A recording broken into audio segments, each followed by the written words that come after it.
नमस्ते दोस्तों, मैं डॉक्टर आयशा। आज मैं आपसे एक ऐसे सवाल के बारे में बात करने वाली हूं जो मुझसे बहुत से लोग पूछते हैं।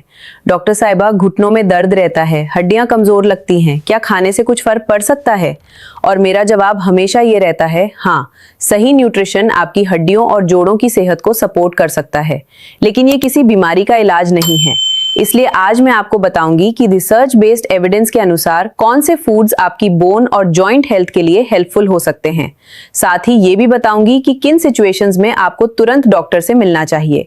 लेकिन सबसे पहले एक जरूरी डिस्क्लेमर, ये वीडियो एजुकेशनल पर्पस के लिए है।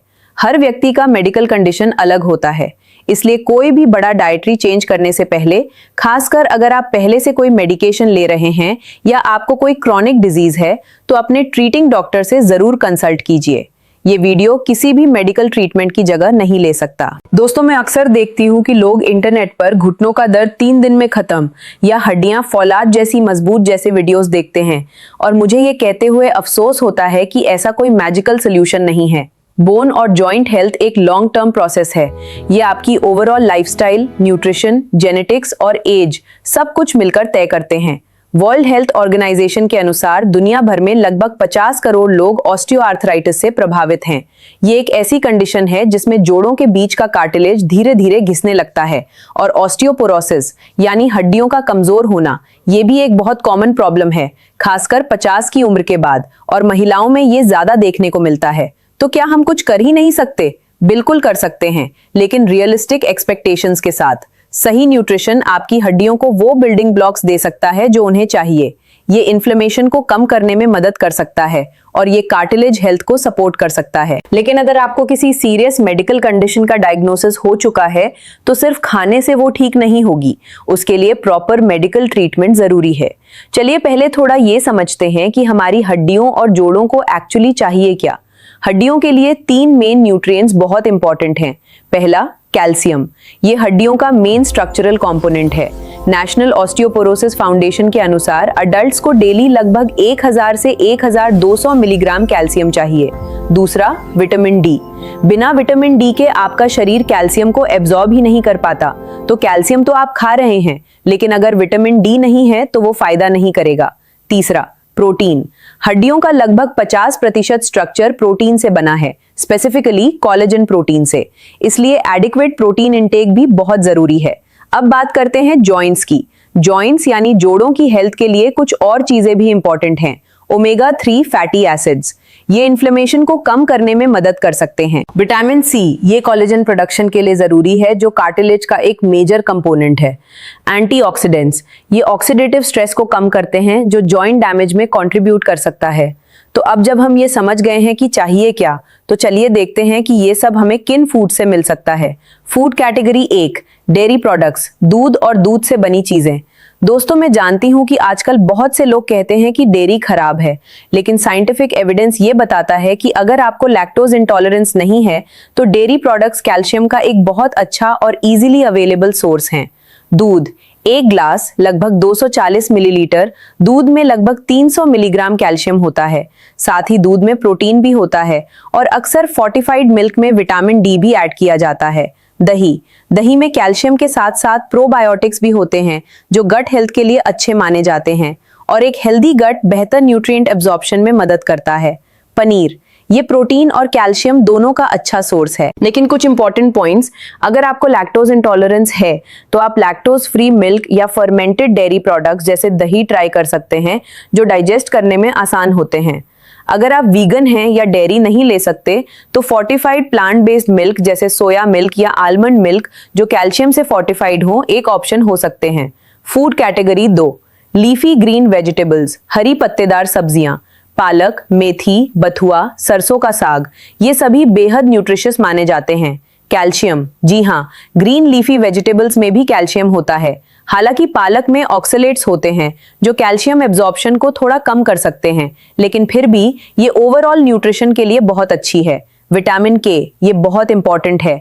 विटामिन के बोन मेटाबॉलिज्म में इंपॉर्टेंट रोल प्ले करता है।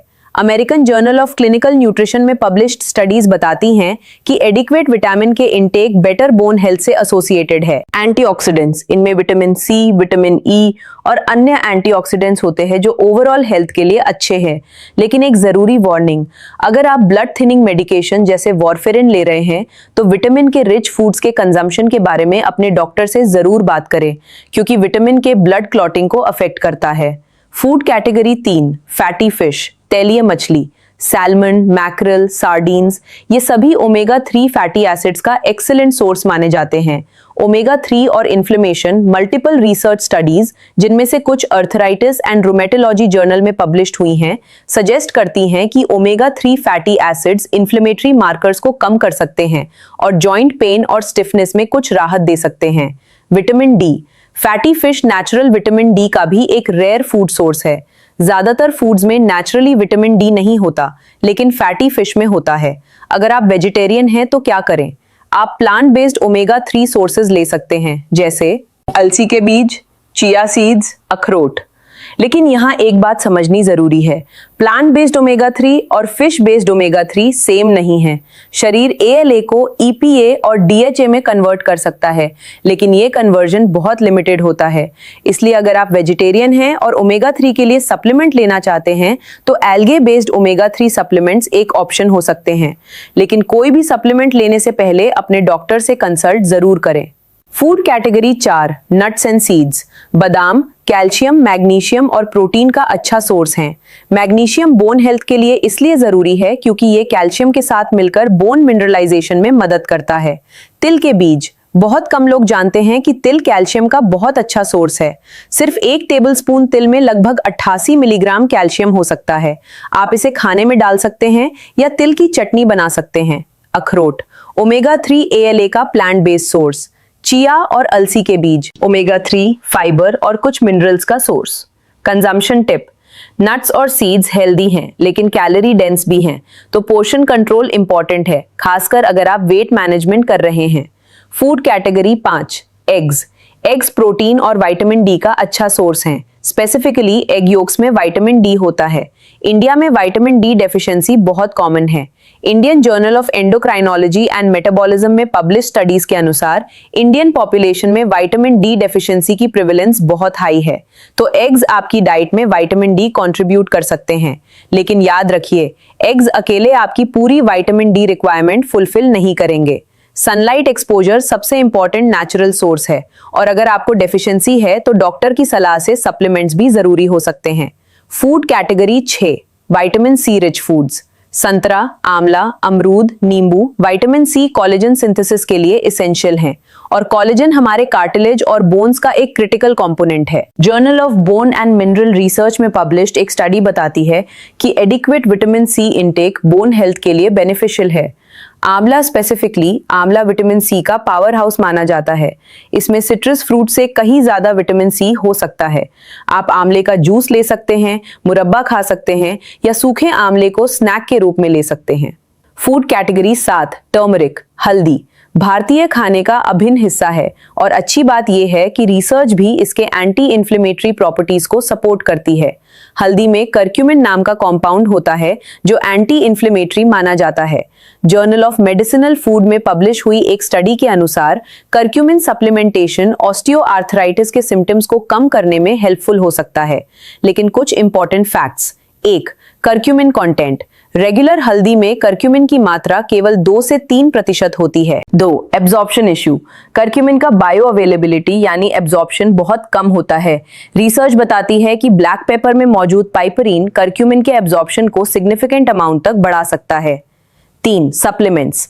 मार्केट में करक्यूमिन सप्लीमेंट्स आते हैं, लेकिन हाई डोज करक्यूमिन कुछ मेडिकेशंस के साथ इंटरैक्ट कर सकता है और कुछ लोगों में डाइजेस्टिव इश्यूज भी हो सकते हैं। इसलिए कोई भी सप्लीमेंट लेने से पहले डॉक्टर से कंसल्ट जरूरी है। फूड कैटेगरी 8, होल ग्रेन्स, साबुत अनाज। रिफाइंड ग्रेन्स की जगह होल ग्रेन्स जैसे ब्राउन राइस, ओट्स, रागी, बाजरा, ये सब मैग्नीशियम और अन्य मिनरल्स का अच्छा सोर्स हो सकते हैं। रागी, फिंगर मिलेट स्पेसिफिकली, ये कैल्शियम का बहुत अच्छा सोर्स माना जाता है। अगर आप डेयरी कम लेते हैं तो रागी को अपनी डाइट में शामिल करना एक अच्छा ऑप्शन हो सकता है।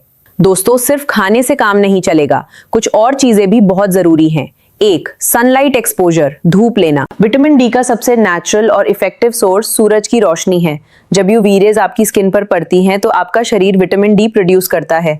कितनी धूप चाहिए, ये आपकी स्किन टोन, लोकेशन, सीजन पर डिपेंड करता है। जनरली सुबह की धूप में 15 से 30 मिनट बिताना हेल्पफुल माना जाता है, लेकिन ध्यान रखें, बहुत ज्यादा सन एक्सपोजर स्किन डैमेज कर सकता है। बैलेंस इंपॉर्टेंट है। 2, रेगुलर फिजिकल एक्टिविटी। एक्सरसाइज सिर्फ मसल्स के लिए नहीं, बोन्स के लिए भी इंपॉर्टेंट है। वेट बेयरिंग एक्सरसाइजेस जैसे वॉकिंग, जॉगिंग, अगर आपके जॉइंट्स अलाउ करें, डांसिंग, ये सब बोन डेंसिटी को मेंटेन करने में हेल्प करते हैं। स्ट्रेंथ ट्रेनिंग मसल्स को स्ट्रांग बनाती है, जो जॉइंट्स को बेटर सपोर्ट देती हैं। लेकिन बहुत जरूरी बात, अगर आपको पहले से जॉइंट पेन है या कोई मेडिकल कंडीशन है तो कोई भी न्यू एक्सरसाइज प्रोग्राम शुरू करने से पहले अपने डॉक्टर या फिजियोथेरेपिस्ट से कंसल्ट जरूर करें। गलत एक्सरसाइज या ओवर एक्सर्शन से आपकी कंडीशन वर्स भी हो सकती है। 3, मेंटेन हेल्दी वेट, स्वस्थ वजन बनाए रखें। एक्सेस बॉडी वेट आपके जॉइंट्स, खासकर घुटनों पर एक्स्ट्रा लोड डालता है। आर्थराइटिस फाउंडेशन के अनुसार हर 1 पाउंड लगभग 4-5 किलोग्राम एक्स्ट्रा वेट आपके घुटनों पर 3 से 4 गुना ज्यादा प्रेशर डालता है। तो वेट मैनेजमेंट जॉइंट हेल्थ के लिए बहुत इंपॉर्टेंट है। 4, avoid smoking and limit alcohol. Smoking bone health के लिए हार्मफुल मानी जाती है। ये बोन डेंसिटी को कम कर सकती है और फ्रैक्चर रिस्क बढ़ा सकती है। एक्सेसिव अल्कोहल कंजम्पशन भी बोन हेल्थ को नेगेटिवली अफेक्ट कर सकता है। 5, स्टे हाइड्रेटेड, पर्याप्त पानी पिएं। कार्टिलेज में लगभग 70 से 80% पानी होता है। प्रॉपर हाइड्रेशन कार्टिलेज हेल्थ के लिए इंपॉर्टेंट है। दोस्तों, ये सेक्शन सबसे इंपॉर्टेंट है, कृपया इसे ध्यान से सुने। इन सिचुएशंस में तुरंत डॉक्टर से मिलें। 1, सिवियर या परसिस्टेंट पेन, अगर दर्द बहुत ज्यादा है या वीक्स तक बना रहता है। 2, जॉइंट स्वेलिंग, अगर जोड़ों में सूजन है, लाली है या गर्माहट महसूस होती है। 3, लिमिटेड मोबिलिटी, अगर आप सामान्य एक्टिविटीज नहीं कर पा रहे, चलने फिरने में बहुत दिक्कत हो रही है। 4, नाइट पेन, अगर दर्द की वजह से रात को नींद नहीं आती। 5, डिफॉर्मिटी, अगर जॉइंट की शेप में कोई बदलाव दिखे। 6, unexplained weight loss, joint pain के साथ अगर बिना किसी वजह से वेट लॉस हो रहा है। 7, फीवर के साथ जॉइंट पेन, ये इन्फेक्शन का साइन हो सकता है जो सीरियस है। 8, फ्रैक्चर, अगर माइनर ट्रॉमा से ही हड्डी टूट जाए, ये ऑस्टियोपोरोसिस का साइन हो सकता है। प्रॉपर डायग्नोसिस क्यों जरूरी है? क्योंकि नी पेन या बोन वीकनेस की बहुत सी पॉसिबल कॉजेज हो सकती हैं। Osteoarthritis, rheumatoid arthritis, osteoporosis, vitamin deficiencies, thyroid problems, meniscus tier, ligament injury, infection और कई और कंडीशंस। हर कंडीशन का अलग ट्रीटमेंट होता है। बिना प्रॉपर डायग्नोसिस के सही ट्रीटमेंट नहीं हो सकता। दोस्तों, मैं आपको बहुत क्लियरली बता देना चाहती हूँ, ये फूड्स जो मैंने बताए हैं ये एक हेल्दी बैलेंस डाइट का हिस्सा हैं। ये आपके ओवरऑल बोन और जॉइंट हेल्थ को सपोर्ट कर सकते हैं, लेकिन ये किसी डिजीज को क्योर नहीं करेंगे, मेडिकेशन की जगह नहीं ले सकते, ओवरनाइट रिजल्ट्स नहीं देंगे, हर किसी के लिए सेम तरीके से काम नहीं करेंगे। बोन और जॉइंट हेल्थ एक लॉन्ग टर्म प्रोसेस है जो डिपेंड करती है आपकी जेनेटिक्स पर, आपकी एज पर, आपकी ओवरऑल लाइफस्टाइल पर, आपकी मेडिकल हिस्ट्री पर और बहुत से अन्य फैक्टर्स पर। कुछ सिंपल टिप्स जो आप आज से ही स्टार्ट कर सकते हैं। सुबह की धूप, 15 से 20 मिनट मॉर्निंग सनलाइट में बैठने की कोशिश करें। दूध या दही अगर आप ले सकते हैं तो डेली रूटीन में शामिल करें। हरी सब्जियां, हफ्ते में कम से कम 3 से 4 बार लीफी ग्रीन्स खाएं। मेवे, 1 मुट्ठी मेवे डेली स्नैक के रूप में ले सकते हैं। हल्दी, अपने खाने में रेगुलर हल्दी का इस्तेमाल करें। व्यायाम, डेली 30 मिनट वॉकिंग से शुरुआत करें, अगर डॉक्टर अलाउ करें। पानी, दिन में 7 से 8 गिलास पानी जरूर पिएं। तो दोस्तों, ये थी आज की जानकारी। मैं फिर से दोहरा देती हूँ, ये वीडियो एजुकेशनल पर्पस के लिए है। इसमें दी गई कोई भी जानकारी मेडिकल एडवाइस की जगह नहीं ले सकती। अगर आपको कोई मेडिकल प्रॉब्लम है तो कृपया क्वालिफाइड डॉक्टर से कंसल्ट करें, प्रॉपर टेस्ट करवाएं, सही डायग्नोसिस लें और उसके अकॉर्डिंग ट्रीटमेंट लें। हेल्दी ईटिंग एक पार्ट है ओवरऑल हेल्थ का, लेकिन ये अकेला सोल्यूशन नहीं है। अगर आपको ये वीडियो हेल्पफुल लगा तो लाइक कीजिए, अपने फैमिली और फ्रेंड्स के साथ शेयर कीजिए जिन्हें ये जानकारी काम आ सकती है। चैनल को सब्सक्राइब करना ना भूलें ताकि आपको ऐसी ही evidence based honest health information मिलती रहे। कमेंट में बताइए कि आप अपनी बोन और जॉइंट हेल्थ के लिए क्या करते हैं। अगली वीडियो तक अपना ख्याल रखिए, हेल्दी रहिए और सबसे इंपॉर्टेंट अपने डॉक्टर की एडवाइस को सीरियसली लीजिए। अल्लाह हाफिज।